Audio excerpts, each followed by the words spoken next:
భయభక్తుల గల వారి యొక్క ఉపదేశాన్ని అది ఏం చేస్తుందంట, తిరస్కరిస్తుందట. ఆలోచించారా? అయ్యో నేను దేని చేతిని తిరస్కరిస్తున్నానంటే, ఒక మంచి మాటలు చెప్తున్నప్పుడు కొంతమంది ఏం చేస్తారంటే ఈజీగా నెట్టేస్తారు, కేర్లెస్ గా ఉంటారు. అలాంటి వారు దేవుని యొక్క జ్ఞానాన్ని త్వరగా ఉపదేశాన్ని అంగీకరించలేని స్థితిలో ఉంటారు.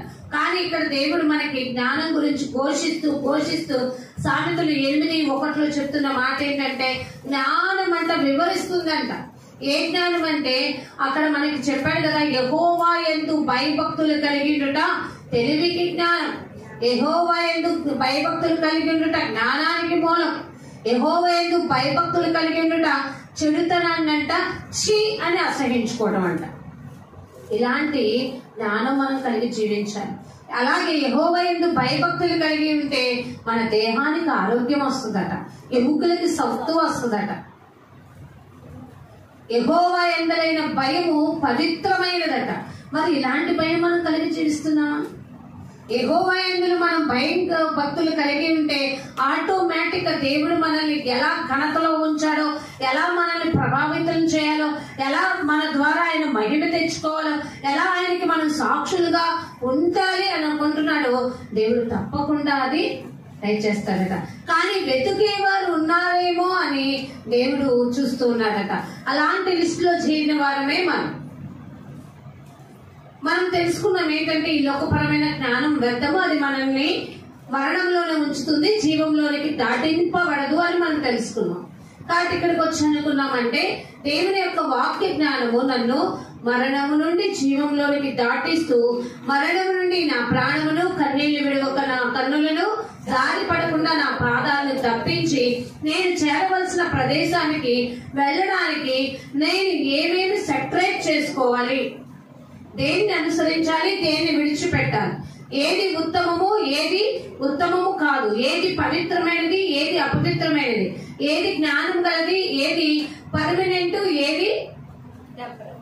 అర్థమైందంటే నాకు పర్మనెంట్ జ్ఞానం కావాలి.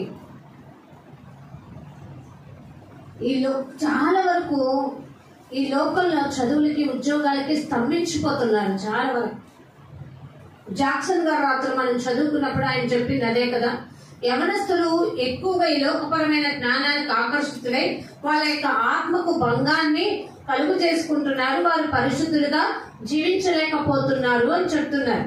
ఆలోచించుకోండి, జాగ్రత్తగా మనము నడుచుకోగలిగినట్లయితే మనము దేవుని యొక్క వాక్య పరిజ్ఞానంలో ఎదుగుతూ ఫలిస్తూ దేవుని కొరకు జీవించువారుగా ఉండాలని ఆలోచన ధోరణిలో మనం ఉండాలి. అది లేకపోతే మనము జ్ఞానాన్ని సంపాదించుకోలేము, అంటే వాక్య జ్ఞానాన్ని సంపాదించుకోలేము. ఆ వాక్య జ్ఞానం మనకు లేదంటే మనం దేవుని ఎదిగామనే కానీ ఆయన యందు భయభక్తులు లేని జీవితంలో జీవిస్తాం. దేవుని యందు భయభక్తులు లేకపోతే మనలో కొన్ని అంట ఎంటర్ అవుతాయి అంటే చూడండి, సామెతల గ్రంథము 8.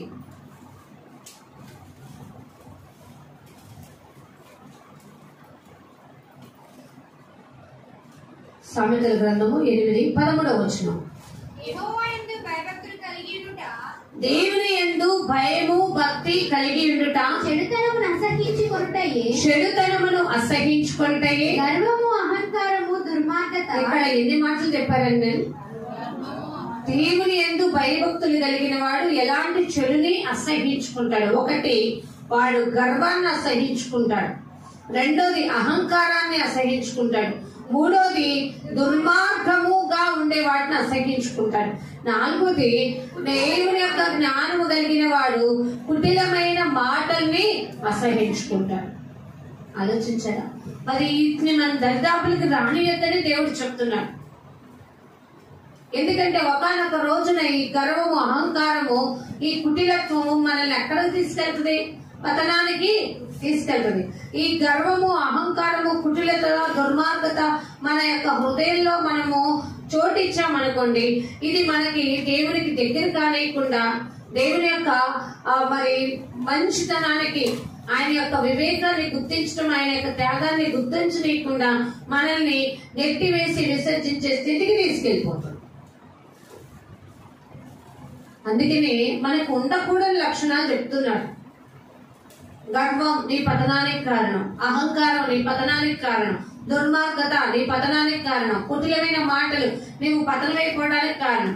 అవి దేవుని యొక్క సన్నిధిని నిన్ను అనుభవించనీయకుండా చేస్తుంది.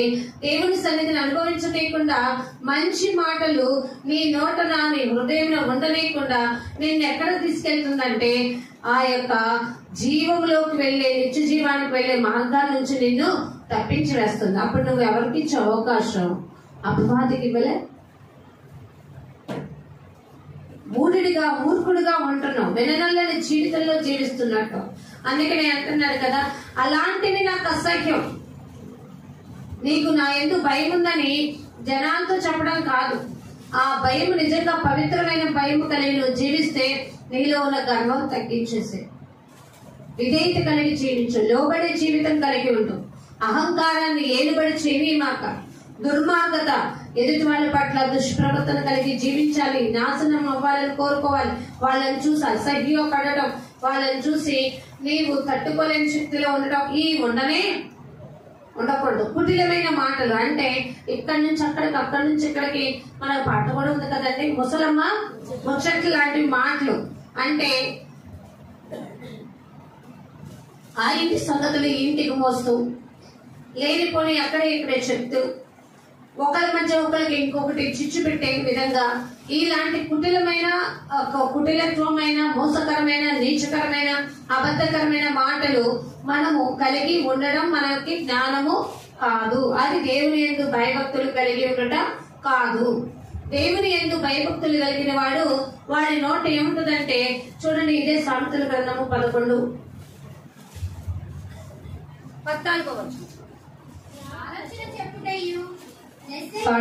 సామెతలు 10:14.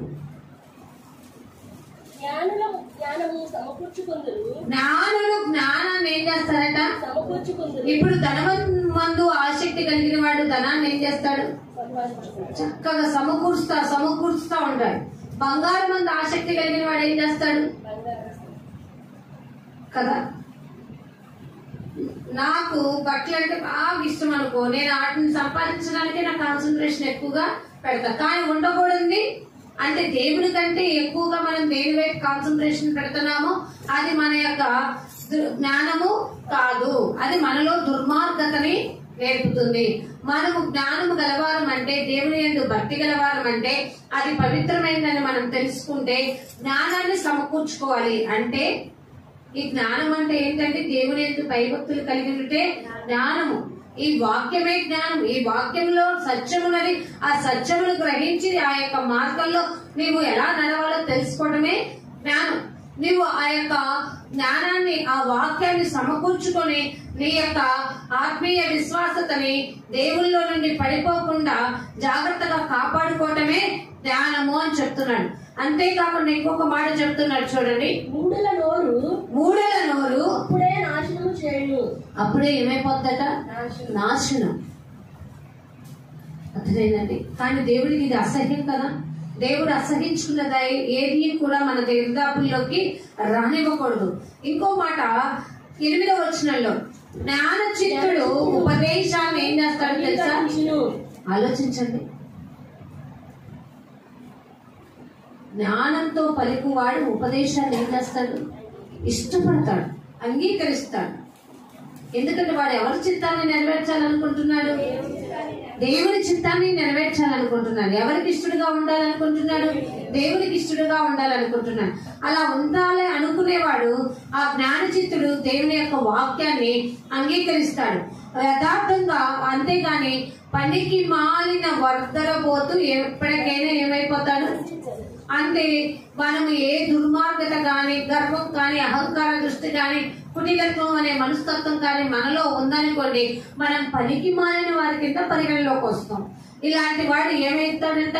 ఎప్పటికైనా నశిస్తాడు. అంటే మీరు అనొచ్చు, ఎప్పటికైనా మనుషులందరూ మరణించవచ్చు కదా. ఈ మరణం వేరే, ఇక్కడ చెప్పిన నశించడం వేరే. మనం దేవుని నమ్ముకొని దేవుని యొక్క సాక్షులుగా ఎల్లో జీవిస్తే తదంతరం మన మరణమంతరం మనకంటూ ఒక జీవం ఉందని తెలుసుకోగలుగుతాం. నాకంటూ జీవం ఒకటి ఉంది, నిత్యరాజ్యంలో నాకు ఒక వారసత్వాన్ని దేవుడు ఇవ్వబోతున్నాడని నమ్ముతాం. అదే కనుక ఈ వాక్య జ్ఞానం సరిగా అర్థం కాలేదనుకోండి, మనం ఏం చేస్తాం తెలుసా? నశించిపోయే స్థితికి వెళ్తాం. అందుకనే అంటున్నాడు, మనం ఎప్పుడూ కూడా 13వ వచనంలో చూడండి, వివేకుని పెదవులు యందు ఎప్పుడు ఏం కనపడుతుంది? అలా ఎలా కనపడుతుంది మీరు చూసారా? వివేకులు తన పెదవుల ద్వారా జ్ఞానాన్ని కనపడిస్తానంటే ఎలా కనపడుతుంది? వాడు ఎప్పుడు నోరు తెరిచి మాట్లాడినా మంచివే మాట్లాడతాడు. చెడు అనేది, మూర్ఖత అనేది, పనికిమాలిన అనేది, అహంకారంతో కూడిన మాటలు, అపవిత్రమైన మాటలు, మూఢతతో కూడిన మాటలు వాడి నోటి వెంట రాని. కానీ వివేకంతో దాన్ని సంపాదించుకునే స్థితిలోకి మనము వెళ్ళగలగాలి. అందుకే నేను అంటున్నాడు, ఎప్పుడైనా సరే నా నోరు జీవపు ఊటగా ఉంటే, దేవుని వాక్యం నా నోటి వెంట ఉంటే, నేను ఎప్పుడైనా జ్ఞానాన్ని సంపాదించుకుంటా. అది నాకు ఇప్పుడు కష్టార్జితము, ఒక జీవదాయకంగా ఉంటది అని అనుకున్నా. కానీ దేవునిలో నేను కష్టపడుతూ ప్రయాసపడుతూ నేను ఏంటి సంపాదించుకోగలుగుతాను తెలుసా? ఇప్పుడు పడిన ప్రయాస, ఇప్పుడు పడే కష్టం ఏది వ్యర్థం కాదు. ఎందుకంటే నేను నమ్ముతా, ఏది నాకు ఒకనొక రోజున దేవుడు నాకు ఏమివ్వబోతున్నాడు కదా, బహుమానం, గొప్ప బహుమానం ఇవ్వబోతున్నాడు. కాబట్టి అది పొందుకోవాలంటే ఇప్పుడు పడే కష్టాలన్నీ నాకు ఎన్నతరము కానే కాదు. హల్లెలూయా. జాగ్రత్తగా మనం దేవుని యొక్క వాక్య పరిజ్ఞానంలో ఎదుగుతూ ఫలిస్తూ మనము ఈ లోకపరమైన వాటి యందు ఆసక్తి కాకుండా దేవుని యొక్క వాక్య జ్ఞానాభ్యాసంలో ఎదుగుతున్నప్పుడు ఈ సామెతల గ్రంథము 8వ అధ్యాయంలో 16వ వచనం ఒక మాట చూద్దాం. నా వలన అధిపతులను లోకములోని గనులైన న్యాయాధిపతులందరూ ప్రభుత్వము చేయుదురు. ఎందుకంటే కొంతమంది జ్ఞానాధారము నేనే, పరాక్రమం నాదే అనుకుంటారు. అనుకుని నా వలన రాజులు ఏళ్తారని దేవుడు చెప్తారు. కానీ ఈ లోకపరమైన మనుషులు జ్ఞానం నాదే, బలము నాదే, విద్య నాదే, వివేకం నాదే అని అనుకుంటారు. కానీ జ్ఞానం, వివేకం, విద్య కేవలం దేవుడు కృపాదయ వల్ల నేను సంపాదించుకున్నానని నమ్మగలిగిన వాడు ఏమంటాడట? అధికారులు న్యాయాన్ని బట్టి పాలన చేస్తారు. ఈ న్యాయమును బట్టి పాలన చేయాలనే ఆలోచన వీరికి ఎక్కడి నుంచి వస్తుంది? దేవుడి జ్ఞానం వల్ల. ఈ అధికారులు దేవుని జ్ఞానం వల్ల ఎలా పరిపాలన చేశారంటే, మొదటి దినవృత్తాంతాల గ్రంథం 1వ అధ్యాయం, రాజుగా ఉండి ప్రభా నేను న్యాయ పరిపాలన చెయ్యాలని దేవుణ్ణి అడిగి దేవుని దగ్గర అటువంటి జ్ఞానాన్ని సంపాదించుకున్న వ్యక్తి గురించి ఒకసారి చూద్దాం. మొదటి దినవృత్తాంతాలు 2వ దినవృత్తాంతాలు 1వ అధ్యాయము, 2వ దినవృత్తాంతాలు 1వ అధ్యాయము 8వ వచనం. దేవుడు సొలొమోనుకి ప్రత్యక్షమై ఆ రాత్రి దేవునికి ఇలాగని మనవి చేశాను, నీవు నా తండ్రి అయిన దావీదు ఎడల, నీవు నా తండ్రి అయిన దావీదు ఎడల బహుగా కృప చూపి. అబ్బా చూడండి ఎలా అంటున్నాడండి, బహుగా కృప చూపి అతని స్థానమందు నన్ను రాజుగా నియమించి ఉన్నావు. ఒక మాట ఆవుదాం. దేవుణ్ణి ఎలా అడుగుతున్నాడు చూడు. సొలొమోను ఏమని అడుగుతున్నాడంటే, దేవునితో ఇలాగ మనవి అంటే మొరపెట్టుకుంటున్నాడట. తన యొక్క మరి జ్ఞానముతో, దేవుని యొక్క జ్ఞానముతో తండ్రికి మొరపెట్టు అడుగుతున్న మాట అంటే అంటున్నాడు, నీవు నా తండ్రి అయిన దావీదుని ఎడల ఎంత చూపించవయ్యా? బహుగా కృప చూపించావు. ఇప్పుడు దేవుడు నీతిమంతుల మీదను అనీతిమంతుల మీదను ధారాళంగా ఏం చూపిస్తున్నాడు? ఇప్పుడు మన వాళ్ళకి దేవుని గురించి జ్ఞానము, దేవుని గురించిన భయము, దేవుని గురించిన ఆత్మీయ మాటలు చెప్తుంటే, అరే రారా దేవుని దగ్గరికి వెళ్తే దేవుడు సమస్తాన్ని మనకు సమకూరుస్తాడు, ముందు దేవుడు పని చేయాలంటే వాళ్ళు ఫస్ట్ కంపేర్ చేసుకునేది ఎవరితో చెప్పనా? దేవుని బిడ్డలతో పోల్చుకోరు. లోకంలో ఉండే పిల్లలందరినీ పోల్చుకొని, వాళ్ళు ఇక్కడికి వస్తున్నారనేనా, వాళ్ళు అంత ఫస్ట్ ర్యాంకులు, అంత మంచి ఉద్యోగాలు, అంత మంచి పరిధిలో ఉన్నారు అని అంటారు. అప్పుడు నువ్వేం చెప్పాలి? ఇలా అనకూడదు. అర్థమైందా? మనము అప్పటితో నశించిపోయే వాటి కోసం కాదు నాన్న, పరిమితమైన ఆ జ్ఞానాన్ని సంపాదించుకొని మనము ఎక్కడ ఉండబోతున్నామో అది తెలుసుకోవడానికైనా మనం దేవుని సన్నిధానానికి రావాలి. ఈ లోకపరంగా సంపాదించుకునేవి క్షయమైపోతాయి, కానీ అక్షయమైనది, వాడబారినది, నిర్మలమైనది అయిన బహుమానం దేవుడు మనకి ఆ స్వాస్థ్యాన్ని దాచి ఉంచాడు. అది పొందుకోవాలంటే ఇక్కడ ఈ జ్ఞానం మనకి సరిపోదు. అది దేవుడి సన్నిధానానికి వస్తేనే, ఆ వాక్య ఉపదేశం వింటేనే, దేవుని యందు భయభక్తులు కలిగి ఉంటేనే, దేవుడు చెప్పినట్టుగా నడుచుకుంటేనే ఆ జ్ఞానం మనకు వస్తుంది అని బోధించే వారిగా ఉండాలి. జాగ్రత్తగా ఆలోచించండి.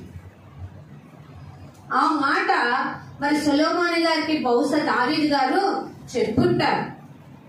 అందుకని అంటున్నాడు, నా తండ్రి పట్ల నువ్వు ఎలా చూపించావయ్యా? బహుగా కృప చూపించావు. ఇప్పుడు సిట్యువేషన్ ఎవరి మీదకి వచ్చింది? నాకు మోయలేని భారం వంటి పరిస్థితి నాకు వచ్చింది. అయితే చూడండి అంటున్నాడు 9వ వచనంలో, దేవా యెహోవా నీవు నా తండ్రి అయిన దావీదునకు చేసిన వాగ్దానమును స్థిరపరచుము. ఇక్కడ ఏమంటున్నాడు? సొలొమోను అడుగుతున్నాడు, నా తండ్రి అయిన దావీదుకి నువ్వు ఒక వాగ్దానం చేసావయ్యా. ఏంటంటే మనందరికీ చేసిన వాగ్దానం దేవుడు ఏంటంటే, నిన్ను ఏమాత్రం విడువను, ఎడబాయను, ఎప్పటికీ తరతరాలకు కూడా నేను నీకు దేవుడినై ఉన్నాను, నిన్ను ప్రేమించువాడనై ఉన్నాను, నిన్ను ఏమాత్రం నువ్వు విడువనని చెప్పిన దేవా, ఆ వాగ్దానం ఏంటి ప్రభా? నా పాటలు స్థిరపరచువా. నా తండ్రికి నువ్వు ఇచ్చే వాగ్దానం, నీ కొడుకుని గొప్పగా నేను చేయబోతున్నానని. కానీ నేనేంటంటే ఇప్పుడు ఒంటరి అయిపోయిన స్థితిలో ఉన్నాను.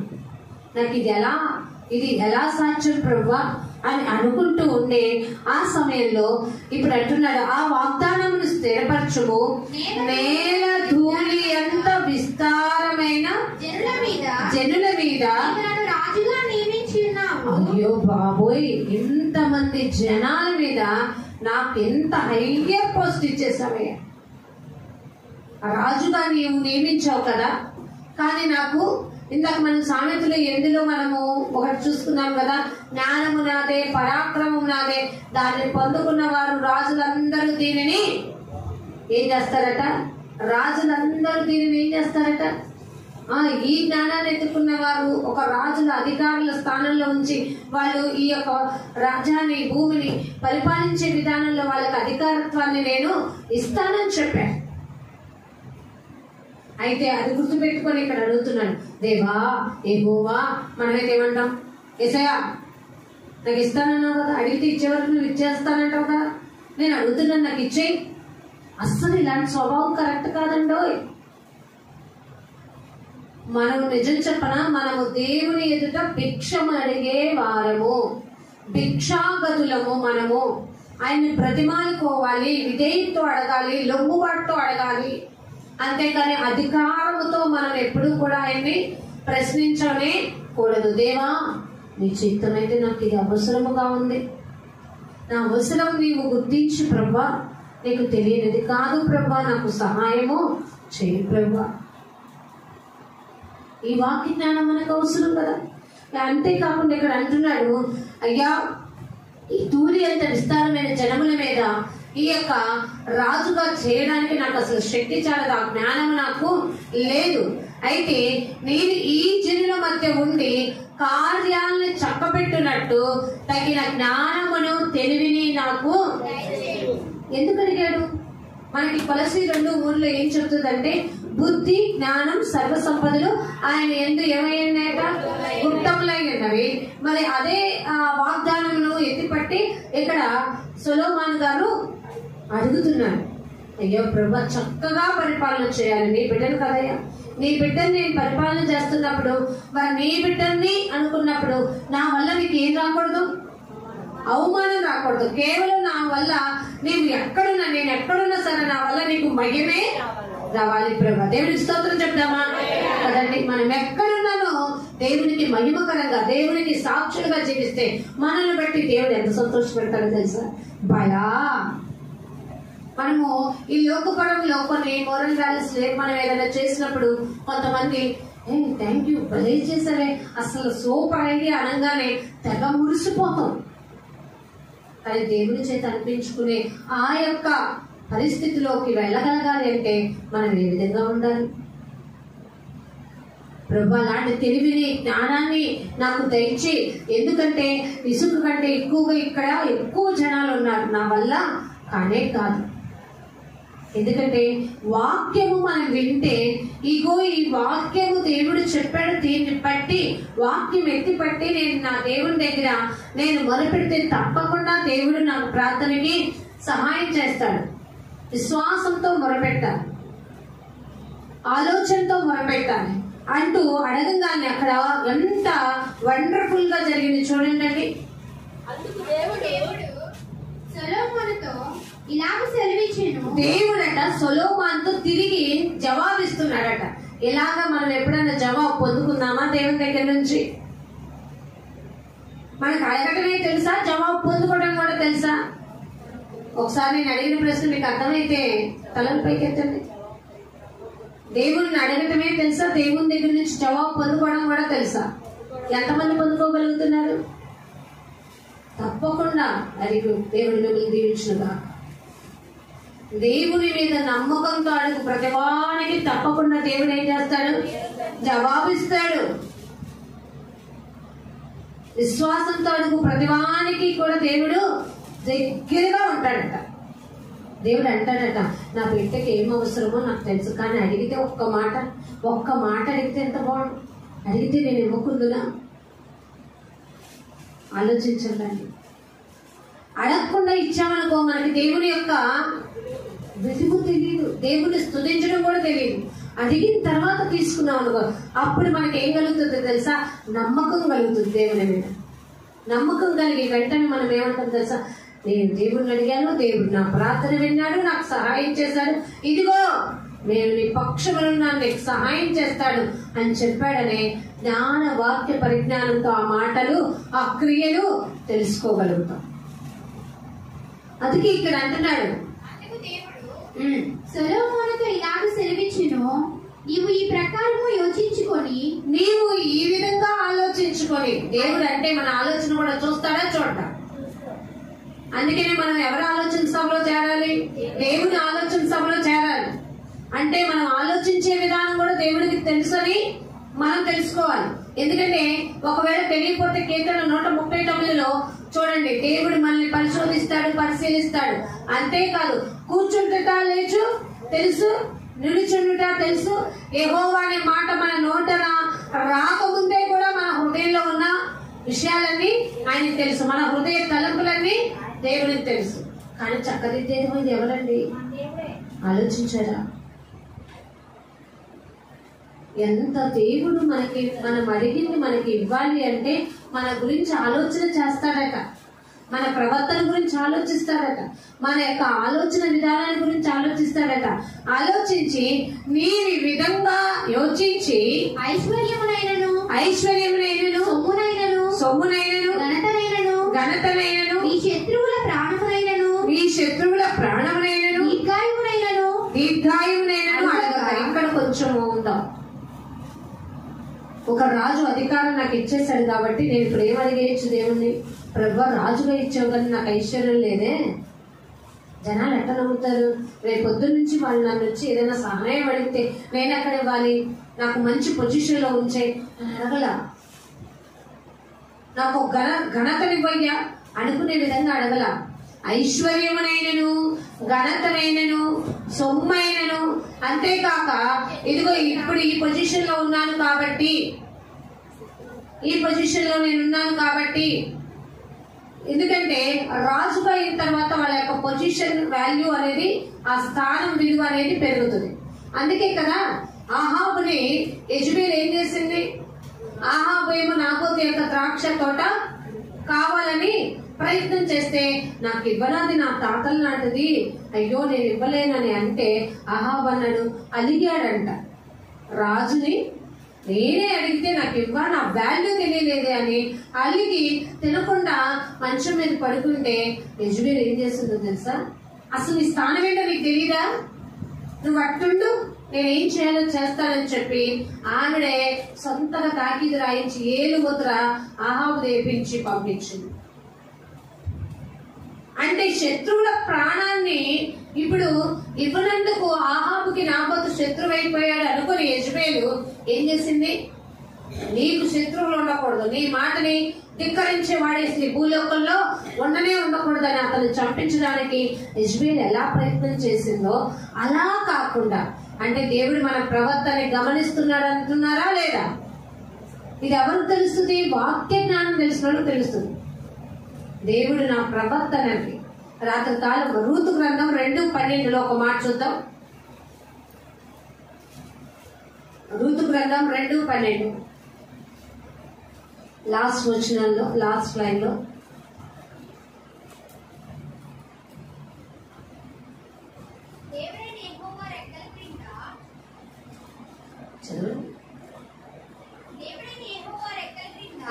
సురక్షితముగా నుండునట్లు నీవు వచ్చితివి, ఆయన నీకు సంపూర్ణమైన బహుమానం ఇచ్చినని ఆమెకు ఉత్తరం ఇచ్చెను.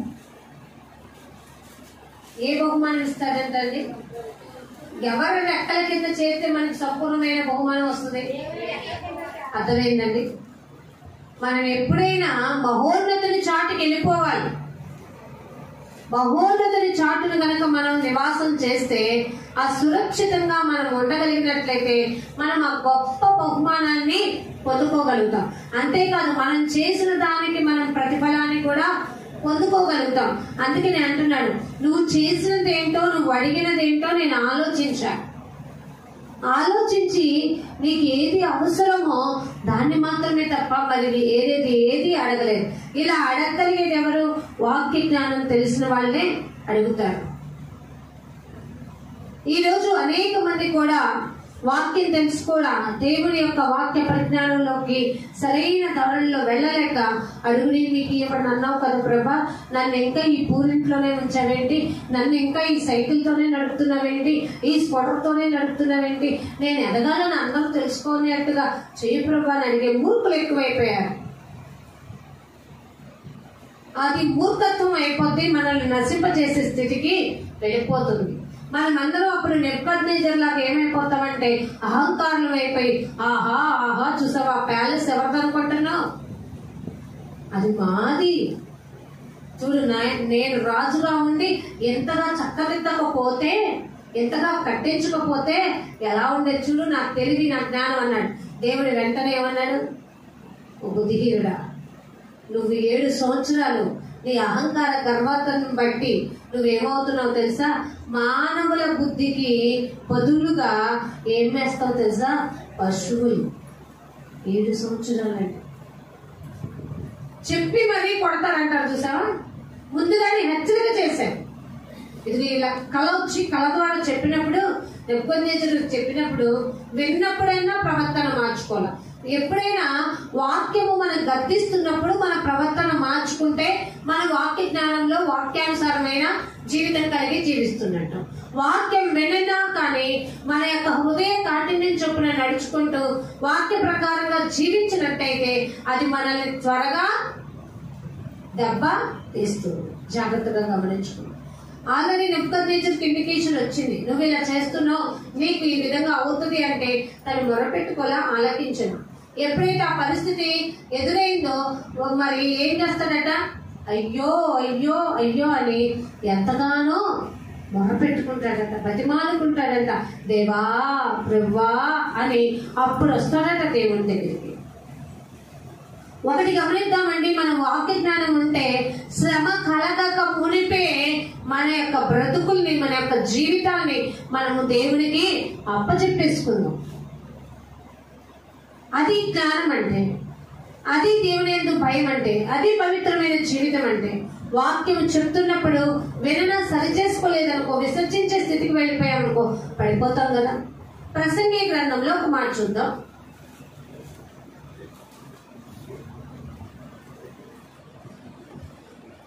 ప్రసంగి గ్రంథము 7వ అధ్యాయంలో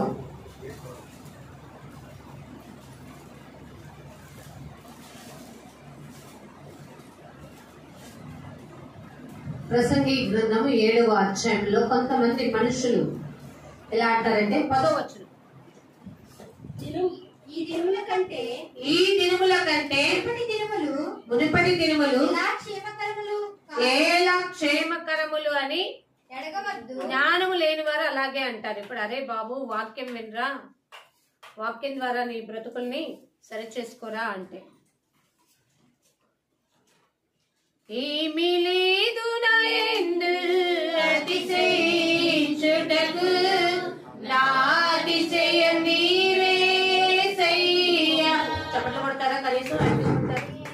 ఏమీ లేదు నా యందు అతిశయించుటకు, నా అతిశయం నీవే యేసయ్యా. యేసయ్యా యేసయ్యా యేసయ్యా యేసయ్యా, ఏమీ లేదు నా యందు అతిశయించుటకు, నా అతిశయం నీవే యేసయ్యా. అడవి ఒలివ కొమ్మ వంటి దానను నేనయ్యా, సారమైన ఒలివ చెట్టు నీవే నా యేసయ్యా. అడవి ఒలివ కొమ్మ వంటి దానను నేనయ్యా, సారమైన ఒలివ చెట్టు నీవే నా యేసయ్యా. నీలో నేను అంటు కట్టబడుటకు, నీలో నేను అంటు కట్టబడుటకు, ఫలించని కొమ్మలను విరిచావు దేవా, ఫలించని కొమ్మలను విరిచావు దేవా. యేసయ్యా యేసయ్యా యేసయ్యా యేసయ్యా, ఏమీ లేదు నా యందు అతిశయించుటకు, నా అతిశయం నీవే యేసయ్యా. ప్రసంగి గ్రంథము 7వ అధ్యాయము 10వ వచనంలో, ఈ దినముల కంటే మునుపటి దినములు ఎలా క్షేమకరములు అని అడగవద్దు. ఈ దినముల కంటే మునుపటి దినములు ఎలా మంచివని అడుగుతారట. ఈ ప్రశ్న ఆగండి. ఎలాంటి ప్రశ్న వేస్తారండి? ఇప్పుడు దినముల కంటే మంచి దినాలు ఉంటాయా? ఇప్పుడు బ్రతుకుల కంటే మరి బ్రతుకు మాది బాగుంటదా?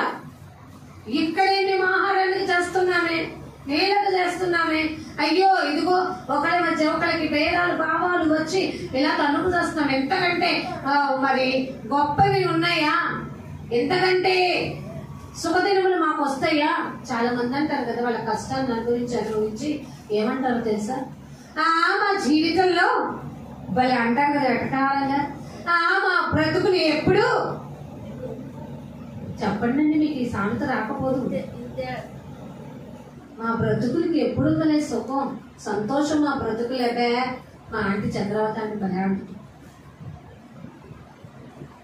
లేదండి, మనం ఎప్పుడు కఠినమైన శ్రమలు ఎదుర్కొంటామో, ఎప్పుడు బాధల్లో ఉంటామో దాని అర్థం ఏంటో తెలుసా? ఆహా, నేను పరీక్షల్లో కూడా దేవుని బిడ్డగా నిలబడుతున్నాను అంటే వాక్య జ్ఞానంలో ఎదుగుతున్నాను, ఇది అనుకోవాలి మనం. అసలు నీకు ఎటువంటి కష్టాలు బాధలు ఇబ్బందులు లేకుండా నీ జీవితం సుఖమయంగా గడిచిపోవాలంటే మనం బుద్ధిహీనులమే. ఎందుకంటే మనిషి కేవలం దేనికోసం పుట్టాడని యోగ గ్రంథంలో ఉంటది, నిప్పు రెవలు పైకి ఎగురున్నట్లుగా మనుషులు కేవలము శ్రమని అనుభవించడానికే పుట్టారు. అంతేగాని దేవుని దగ్గరకు వచ్చేయండి మీకు ఐశ్వర్యం వచ్చేస్తుంది, దేవుని దగ్గరకు వచ్చేయండి ఘనత వచ్చేస్తుంది, దేవుని దగ్గరకు వచ్చేయండి సమస్తం చూసేసుకుంటాడు. అయ్యయ్యో ఎలా అండి? ఎవరైనా అలా చెప్తే కొంచెం మీరు వివేకంతో ఆలోచించండి. దేవుని దగ్గరికి వచ్చిన నాట నుండి నేను దేనికి ఏ రణరంగంలోకి సిద్ధమైపోయి ఉండాలి? అర్థమైందండి? ప్రయాస పడ్డానికి సిద్ధపడాలి, నేను ఖర్చు పెట్టడానికి సిద్ధపడాలి. నేను దేవుని పని చేస్తున్నప్పుడు కొన్ని కఠినమైన ఇబ్బందికరమైన పరిస్థితులు నాకు అన్ని విధాలా తటస్థిస్తాయి. చేయని దానికి కూడా నేరం పడాలి. వాటన్నిటిని తట్టుకోగల శక్తి వస్తేనే నేను ధన్యుడును. లేకపోతే వాళ్ళేంటో నేనేంటో చూసుకుందాం అని అనుకునే స్థితిలోకి వెళ్ళామా? అది చాలా తప్పుడి వ్యవహారం. అందుకని అన్నాడు, బుద్ధిహీనులు అంటారట, ఇప్పటికంటే రాబోయే దినాలు అంత మేలుకరంగా ఉంటాయా అని అడిగేవాళ్ళు కొంతమంది ఉంటే అలా అడగవద్దు. ఈ ప్రశ్న వేయట ఇది తెలివి లేనివాడు వేసే ప్రశ్న. ఇది జ్ఞానానికి సంబంధించిన ప్రశ్న కానే కాదు. అవును, మనం దేవుణ్ణి అనుసరిస్తుంటే, దేవుని వాక్య ప్రకారం నడుచుకుంటే, ఆయన ఏంటే ఆధారపడి ఉంటే, దేవుడు చెప్పిన అసహ్యమైన వాటిని విడిచిపెట్టి, ఏంటి అసహ్యమైన వాటిని చెప్దామా? గర్వము, అహంకారము, దుర్మార్గత, కుటిలత. ఇప్పుడు సామెతలు 8:13 మనం చదువుకున్నాం. దేవుడు వాటిని అసహించుకుంటున్నాడు, వాటిని వదిలిపెట్టేద్దాం. అయితే ఇక్కడ అంటున్నాడు, జ్ఞానము స్వాస్థ్యమంతా ఉపయోగము, నీకు ప్రయోజనకరంగా మారుతుంది. సూర్యుని కింద బ్రతుకు వారికి అది లాభకరము. ఎవరికి లాభకరం? అసలు సూర్యుని కింద ఎవరున్నారు? మనుషులేనా? మనం కాదా? మనం మనుషుల లిస్టులో లేని వారమా? సూర్యుని కింద మనమే ఉన్నాం. దేవుని జ్ఞానాన్ని వెతుక్కుంటే మనం ఉపయోగకరం, స్వాస్థ్యాన్ని పొందుకోబోతున్నాం అంటాడు కదా. పేతురు అంటాడు, ప్రభా మేము సమస్తాన్ని విడిచిపెట్టి ఇదిగో నిన్నే వెంబడించమంటున్నావు, నీ మాటల ప్రకారం నడవమంటున్నావు, నువ్వు చెప్పిన సువార్త నాకే కాదు ఊరంతా విడి చెప్పమంటున్నావు, నాకు ఇంట్లో అవకరం అంటే దేవుడు ఎంత బహుమానం ఇస్తారని చూపించాడండి. ఆలోచించారా? మరి ఆ బహుమానం నీకు కావాలి అంటే, నీ ఇంటి వారికి కావాలంటే, నీ స్నేహితులకు కావాలంటే, నీ ఇరుగు పొరుగు వారికి కావాలంటే నువ్వు ప్రయాసపడాలా, సుఖాన్ని కోరుకోవాలా? ఆలోచించారా? ఏది జ్ఞానయుక్తమో తెలుసుకో. సొలొమోను రాజ్యాన్ని ఇవ్వగానే గంటే ఇలా రాజు పొజిషన్ ఇవ్వగానే, ప్రభా ఇంతటి వారిని నేను ఇచ్చేయడానికి నాకు శక్తి చాలు, నా వల్ల కాదు, నాకు ఆ జ్ఞానం లేదు, ఆ వివేకం లేదు, ఆ పరిజ్ఞానం రాదు, కాబట్టి నువ్వు నాకు దయచేస్తావంటే దేవుడట ఆలోచించి అతనికి ఏం చేశాడట? సహాయం చేశాడట, దీవించాడు. కానీ దాన్ని ఎలా నిరుపయోగం చేసుకున్నాడు అన్నది కూడా తెలుసు. జాగ్రత్తగా ఉండాలి. మనము మన జ్ఞానాన్ని ఉపయోగించుకుని తప్పిపోయే వారిగా ఉండకూడదు. మనము దేవుని వాక్య జ్ఞానంతో ఈ లోకంలో వివేకంతో నడుచుకోవడం మనకి రావాలి. ఏది ఎంత అవసరమో ఎంత ఉపయోగకరమో అది తెలుసుకోవాలి. అలానే నేను చదువుకోవద్దు, చదువు మీదే పెట్టు నీ ధ్యాస అనట్లా. చదువు కంటే కూడా నీవు దేవుని జ్ఞానాన్ని ఎక్కువగా వాక్యాన్ని తెలుసుకోవడానికి ప్రయత్నం చేయి. ఈ వాక్య జ్ఞానము నిన్ను సదా ఆదుకుంటుంది, సదా నిలిచుంటుంది, సదా నీకు మంచి భరోసాని కూడా ఇవ్వగలుగుతుంది. అయితే ఇక్కడ అంటున్నాడు, అయితే జ్ఞానము దాన్ని పొందిన వారి ప్రాణాన్ని ఏం చేస్తుందట? ఆలోచించారా? యెహోవా యందరైన జ్ఞానము మనకి భయము జ్ఞానానికి మూలం, తెలివికి మూలం. కాబట్టి ఈ జ్ఞానము మనల్ని ఏం చేస్తుంది? మనలో మనకి ప్రాణం అంటే ప్రీతి లేని వారు ఎంతమంది? ఇప్పుడు వచ్చి ఒకరు పొచ్చేసారు అనుకో, నాకేం భయం లేదు, ఎక్కడ ఉంచుంటా అంటారా అనే ధైర్యవంతులు ఎవరైనా ఉన్నారా? మనకి ప్రతి వేళ కూడా మన ప్రాణాన్ని రక్షించుకోవడంలో ఉంటుంది. ఈ లోకపరంగా మనకు తెలిసిన జ్ఞానంతో ఫుల్ ప్రొటెక్షన్ ఉండాలి అనుకుంటాం. అదే ఆ ప్రొటెక్షన్ దేవుడు ఇవ్వకపోతే మనం ఎన్ని ప్రయత్నాలు చేసినా వ్యర్థమే. కాబట్టి మనం దేవుని జ్ఞానంతో ఎందుకుంటే మనం ప్రాణాన్ని దక్కించుకుంటాం. కరోనా వచ్చినప్పుడు ఎంతమందికి హెచ్చరికలు చేస్తే కొంతమంది నిర్లక్ష్యపరిచారు, కొంతమంది విన్నారు, కొంతమంది మరీ భయానికి గురైపోయారు. రక్షించుకోవడానికి ప్రయత్నం చేయలేదా? మరి ఈ వాక్య జ్ఞానాన్ని ఎంతలా అనేక మంది ద్వారా హెచ్చరిక చేసి చెప్తుంటే వినకుండా మా కొద్దులే వాళ్ళు అంతేలే అనే వాటితో నువ్వు కూడా టైఅప్ అయిపోతే ఎట్టా? నీ ప్రాణం రక్షించుకోవాలని ఆశ నీకుంటే ఇంకోటి తెలుసా అండి, ఎవరి ఆత్మను రక్షించుకోవడం వాడికే, అంతేగాని ఒకళ్ళ ఆత్మ ఇంకొకళ్ళు రక్షించుకోవడానికి అవ్వదు. ప్రతి ఒక్కరూ తమ తమ పాపములను దేవుని ఎదుట ఒప్పుకోవాలి. పశ్చాత్తాప హృదయంతో దేవుని ఎదుట ప్రాధేయపడాలి. ఆ పశ్చాత్తాపము నీకు లేకపోతే, ఆ రిపెంటెన్స్ అనేది లేకపోతే నీవు దేవుని దగ్గర మొరపెట్టడం కూడా మానేస్తావు. కేవలం దేవుని ఏమడుగుతావు తెలుసా? నాకు కావాల్సింది ఇచ్చే ఇచ్చే ఇచ్చే ఇచ్చే అని అడిగే లిస్టులోనే ఉంటావు. ఎప్పుడైనా దేవా నేను నీకు, రాత్రికాలం జాక్సన్ అన్నాడు కదా, ప్రభువా నేను నీ బిడ్డనయ్యా, నేను నీకు ఏ విధంగా ఉపయోగపడాలి అతనేనా అని తన చిత్తాన్ని అడుగుతున్నాడు. నేను ఏమి చేయాలో నాకు నేర్పుము. మనం అడుగుతున్నాము, మన ప్రార్థనలు అడుగుతున్నాం. లేచి దగ్గర నుంచి ప్రభువా నేను బయటకు వెళ్తున్నా, నా ప్రాణానికి కాపుదలను ఇదానంటే మనం ఈ భూలోకంలో నా ప్రాణాల నుంచి ఇంతవరకు ప్రభువా నీ బిడ్డగా నేను ఉంటున్నంత వరకు, నీ జ్ఞానంతో నేను ఎదుగుతున్నంత వరకు, నా ద్వారా అనేక మందికి చేతనైనంత వరకు, నా యొక్క నోటి ద్వారా, పవిత్రత ద్వారా, నా క్రియల ద్వారా, నా స్వభావం ద్వారా నేను నీకు మహిమకరంగా జీవించినట్లు చేయతండి. దేవునికి స్తోత్రం చేద్దామా? హల్లెలూయా. జాగ్రత్తగా ఉండండి. అలా అడిగితేనే, ఎందుకంటే జ్ఞానం వల్ల మనకి ఆ లాభం వస్తుందట. ఆ లాభం ఏంటంటే మన ప్రాణాన్ని రక్షించుకుంటాం, దేవుడి క్రియల్ని ధ్యానించుకుంటాం.